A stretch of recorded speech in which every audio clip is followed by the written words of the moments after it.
ధాన్యం కొనుగోలు కేంద్రాలను రైతులు సద్వినియోగం చేసుకోవాలని ఏలేశ్వరం మండల అధ్యక్షుడు గొల్లపల్లి బుజ్జి అన్నారు. ఈ మేరకు కాకినాడ జిల్లా ప్రత్తిపాడు నియోజకవర్గం ఏలేశ్వరం మండల పరిధిలోని పలు గ్రామాలలో వ్యవసాయ శాఖ ఆధ్వర్యంలో ఏర్పాటు చేసిన ధాన్యం కొనుగోలు కేంద్రాలను ఎంపీపీ గొల్లపల్లి బుజ్జి ప్రారంభించారు. ఈ సందర్భంగా ఆయన మాట్లాడుతూ ధాన్యం కొనుగోలుకు సంబంధించి ఖరీఫ్ సీజన్లో 16 రైతు సేవా కేంద్రాలలో 383 రైతుల నుండి 2754 మెట్రిక్ టన్నుల ధాన్యంను సేకరించడం జరిగిందన్నారు. సేకరించిన ధాన్యానికి 2 రోజులలో రైతుల ఖాతాల్లోకి 6,33,24,290 రూపాయలు జమ చేయడం జరిగిందని అన్నారు. ఏలేశ్వరం మండలంలో మొత్తం 16 రైతు సేవా కేంద్రాలకు 8 ధాన్యం కొనుగోలు కేంద్రాలు అందుబాటులో ఉన్నాయని, వీటిని రైతులు సద్వినియోగం చేసుకోవాలని ఆయన కోరారు. ఈ కార్యక్రమంలో కూటమి నాయకులు సూతిబూరయ్య, బసప్రసాద్, మైరాల కనకారావు, గంగరెడ్ల మణికంత, తోటవెంకటేశ్వరరావు, వ్యవసాయ శాఖాధికారి బి. జ్యోతి, సెక్రటరీ వర్మ, వ్యవసాయ శాఖ సిబ్బంది పాల్గొన్నారు.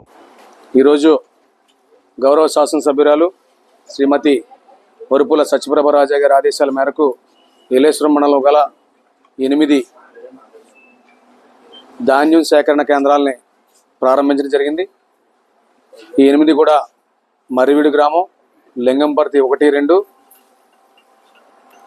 సిరిపురం, భద్రవరం, పేరవరం, ఎర్రవరం గ్రామాలకు సంబంధించి ఇవన్నీ కూడా 12 గ్రామాలు, 16 సచివాలయాలకు సంబంధించి 50 మంది మండలంలో ఉన్న రైతాంగ సోదరులందరికీ కూడా ధాన్యం సేకరించాలి.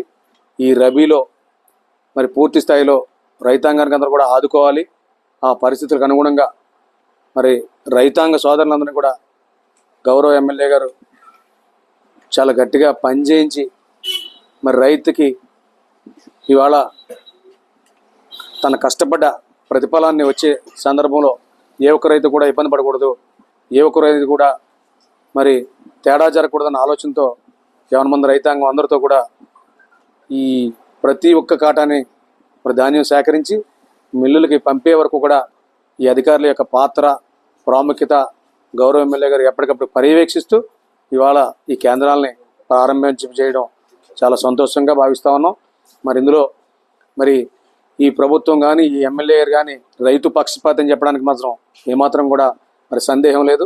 ఎందుకంటే గత ప్రభుత్వంలో ధాన్యం వేసిన తర్వాత నెల, 2 నెలల, 3 నెలల, సంవత్సరాది కాలం కూడా మరి వేసిన డబ్బులు రావాలని చెప్పి ప్రతిరోజు అకౌంట్కి వెళ్ళి బ్యాంక్కి వెళ్ళి ఆ రైతాంగ సోదరులందరూ కూడా ఆ అకౌంట్లో డబ్బు చెక్ చేసుకుని రాలేదని చెప్పి ఎంతో ఇబ్బంది పడిన పరిస్థితుల్ని అధిగమించి ఈ ప్రభుత్వం వచ్చిన ఎన్డీఏ కూటమి గౌరవ ముఖ్యమంత్రి చంద్రబాబు నాయుడు గారు, గౌరవ డిప్యూటీ ముఖ్యమంత్రి మరి పవన్ కళ్యాణ్ గారి పర్యవేక్షణలో జరుగుతున్న ఈ ప్రభుత్వం యొక్క విధానాన్ని గత ప్రభుత్వంలో ఏదైతే పెండింగ్ బిల్స్ ఉన్నాయో ఈ ప్రభుత్వం వచ్చిన చేసిన సందర్భం కూడా మనందరికీ 50 మంది రైతాంగ సోదరులందరికీ కూడా తెలుసు.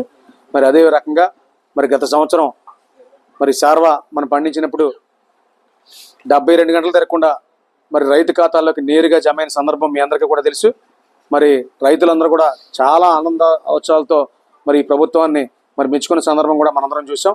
మరి అదే రకంగా ఈ రబీలో కూడా 50 మంది రైతాంగ సోదరులందరికీ కూడా ధాన్యం సేకరించిన తర్వాత మరి 72 గంటల లోపు, చాలామందికి 24 గంటలు కూడా గతంలో మరి రావడం జరిగింది. 72 గంటల లోపుగా మరి రైతు ఖాతాల్లో జమ అయ్యే పరిస్థితిని ఎమ్మెల్యే గారు పర్యవేక్షిస్తూ అధికారులని పరిగెట్టిస్తూ పనిచేస్తున్నారని చెప్పడానికి చాలా సంతోషిస్తా ఉన్నాం. మరి అదే రకంగా గత ప్రభుత్వంలో రైతాంగ సోదరులకు కూడా ఏ రకమైన మరి యంత్ర పరికరాలు కూడా లేని సందర్భం ఉండేది. డ్రిప్ ఇరిగేషన్ కానీ, పైప్ లైన్లు కానీ, మరి ట్రాక్టర్ సంబంధించిన సామాన్లు కానీ, రైతాంగానికి ఆధునిక యంత్రాలన్నీ కూడా ఏవీ లేకుండా ఉన్న పరిస్థితులు కూడా గత ప్రభుత్వంలో మనం చూసాం. మరి ఈ ప్రభుత్వంలో ఎమ్మెల్యే గారి కృషి వల్ల మన మండలానికి సుమారు 50 లక్షల రూపాయల మరి సబ్సిడీతో యంత్రాలన్నీ కూడా అన్ని గ్రామాలని కవర్ అయ్యేలాగా మరి గౌరవ ఈవో గారు వారి సిబ్బంది అంతా కూడా రైతుల దగ్గరికి వెళ్ళి, రైతాంగ సోదరులందరి దగ్గరికి వెళ్ళి ఏదైతే ఏ గ్రామాల్లో అవసరాలు ఉన్నాయో అవన్నీ కూడా తీసుకుని సబ్సిడీ మీద మరి 50% వరకు మించి సబ్సిడీ వరకు కూడా సబ్సిడీ మీద మరి ఇవ్వడానికి 50 లక్షల రూపాయలు సబ్సిడీ వచ్చే విధానంతో మరి మండలానికి కూడా గౌరవ ఎమ్మెల్యే గారు కృషి చేసి 50 మంది రైతాంగ సోదరులకు కూడా ఆదుకున్న సందర్భాన్ని కూడా ఈ సందర్భంగా మనం ఒక్కసారి గమనించాలి.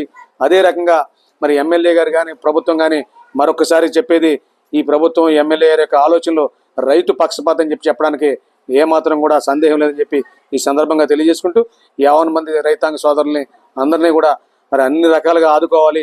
వారికి అందరికీ కూడా అన్ని రకాలుగా మరి ప్రభుత్వం నుంచి వచ్చే రాయితీలు కానీ, ప్రభుత్వం నుంచి వచ్చే యంత్ర పరికరాలు కానీ, ప్రభుత్వం నుంచి వచ్చే ఏదేని సహాయాలన్నీ కూడా మరి గౌరవ ఎమ్మెల్యే గారు తీసుకురావడం కోసం ముందుంటానని చెప్పి మీ అందరికీ కూడా తెలియజెప్పమని చెప్పి మా ద్వారా ఇవాళ ఈ ధాన్యం సేకరణ కేంద్రాలన్నీ కూడా ప్రారంభించారని చెప్పి చెప్పడానికి గర్విస్తూ ఈ కార్యక్రమంలో నాతో పాటుగా మరి గౌరవ పత్తిపాడు ఏలేశ్వరం మండల పార్టీ అధ్యక్షుడు బోరే గారు, మరి సీనియర్ టీడీపీ నాయకులు బసవప్రసాద్ గారు, మరి మాజీ ఎంపీటీసీ మైరాల కనకారావు గారు, మరి జనసేన నాయకులు గంగిరెడ్ల మణికంఠ గారు, అలాగే తోట వెంకటేశ్వర గారు, మరి ఏవో గారు, సిబ్బంది 50 మంది రైతులందరూ కూడా మరి ఈ కార్యక్రమంలో ఇవాళ పండుగ వాతావరణంలో కార్యక్రమం చేసి భాగస్వాములైనందుకు మరొకసారి మీ అందరికీ కూడా కృతజ్ఞతలు తెలియజేసుకుంటూ సెలవు తీసుకుంటున్నాం.